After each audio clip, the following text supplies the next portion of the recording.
नमस्कार, कसे आहात सगळे. रविवार म्हणजे मांसाहारी लोकांचा स्पेशल दिवस आणि त्यात मी मांसाहारी असल्यामुळे आज ताजे मासे विकत घेतलेत. त्यात मी घेतले मुशी म्हणजे मोरी मासा, पापलेट, कोळंबी आणि बोंबील घेतलेत.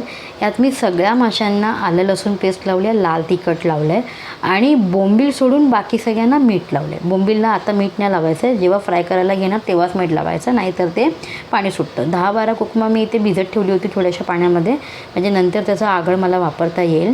आणि आदल्या दिवशी मी कांदा खोबऱ्याचं वाटण करून ठेवलं होतं. कांदा खोबरा, आलं लसूण आणि कोथिंबीर, कढीपत्ता याचं वाटण मी वाटून ठेवलं होतं. हे बघा, आपण जे कांदा खोबरा भाजून करतो तेच वाटण आहे ते.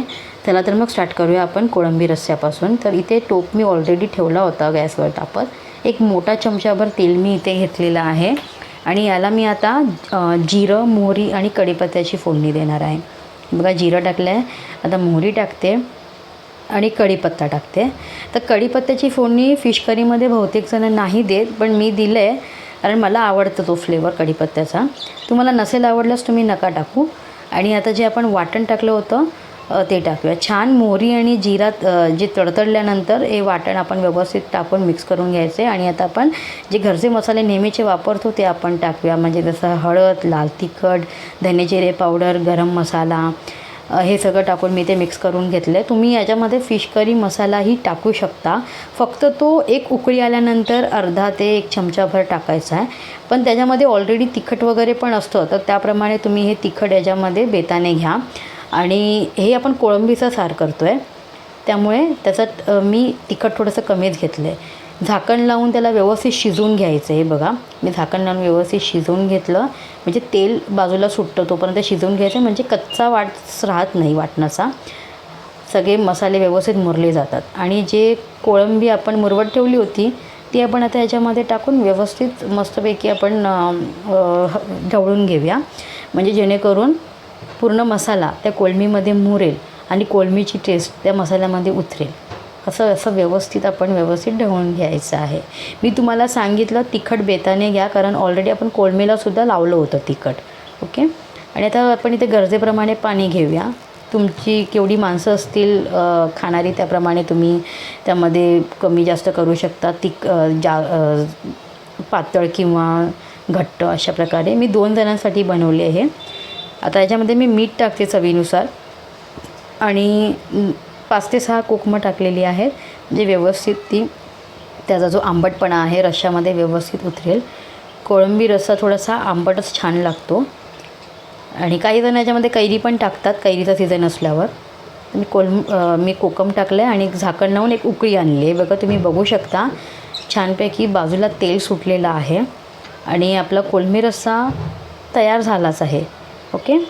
आणि आता याच्यामध्ये मी बारीक चिरलेली कोथिंबीर टाकते आणि एक अर्धा मिनटंभर मी फक्त बिना झाकण ठेवणार आहे.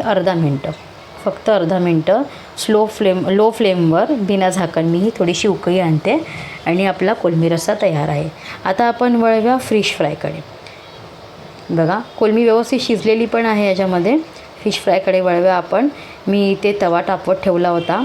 इथे गरजेनुसार म्हणजे एक मोठा चमचाभर मी तेल घेतलेलं आहे आणि बोंबील मी पहिला फ्राय करून घेणार आहे. बोंबीलला मी मगाशी मीठ नाही लावलेलं, पण आता फ्राय करण्याच्या आधी मी त्याला मीठ लावून व्यवस्थित चोळून घेतलं आहे. आणि रव्याची कोटिंग मी लावलेली आहे. काही जणं तांदळाच्या पिठाची कोटिंग लावतात, तर तुम्ही रव्याची कोटिंगसुद्धा लावू शकता, तांदळाच्या पिठाची पण कोटिंग लावू शकता तुमच्या आवडीप्रमाणे.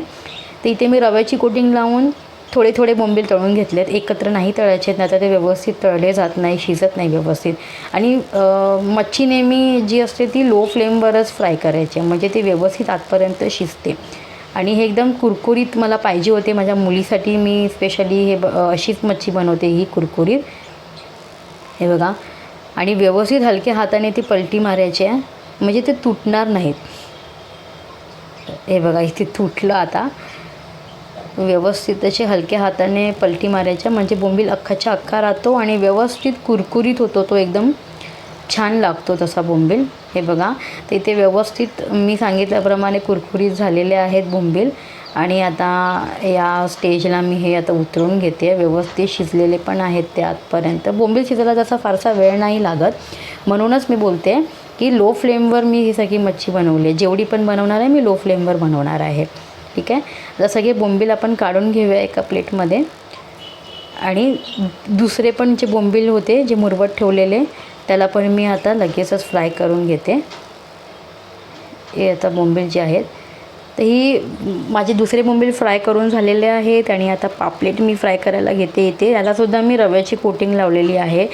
तर एक एक करून मी सगळे पापलेट इथे फ्राय करून घेतले आहे. बघा पापलेटसुद्धा व्यवस्थित फ्राय झालेली आहेत. आतपर्यंत व्यवस्थित शिजलेलं आहे. आणि आता आपण एक एक करून हे बघा तुम्हाला मी दाखवते. व्यवस्थित शिजलेलं आहे पापलेट हे बघा. अजिबात कच्चं राहता कामा नये म्हणूनच लो फ्लेमवर करायचे. पापलेट झाल्यानंतर आता आपण वळूया मोरी माशाकडे. मुशी हे पण माझ्या मुलीचं एकदम फेवरेट आहे. आणि सांधेदुखीसाठी अतिशय उत्तम मासा आहे हा.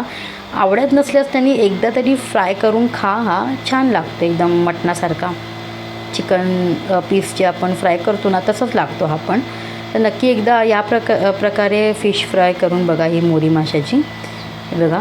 आणि याला पण शिजायला जास्त वेळ नाही लागत. एक 5 मिनटामध्ये तो शिजून होतो लो फ्लेमवरसुद्धा. तर एक एक करून मी सगळे परतून घेतलेत मासे. आणि हे बघा आपला मोरी मासा तयार आहे. याचं सारणसुद्धा खूप छान होतं. पण सारण माझ्याकडे कोण खात नाही मच्छीचं. म्हणजे कोलमी सारण एक सोडून बाकी कुठल्याही मच्छीचं सारण आवडत नाही. त्यामुळे मी मोरी मासा मोस्टली फ्राय करूनच खाते. तर तुम्हीसुद्धा नक्कीच या प्रकारे फ्राय करा. हे बघा शिजलेली आहे व्यवस्थित. आता आपण या स्टेजला मासे उतरून घेऊया.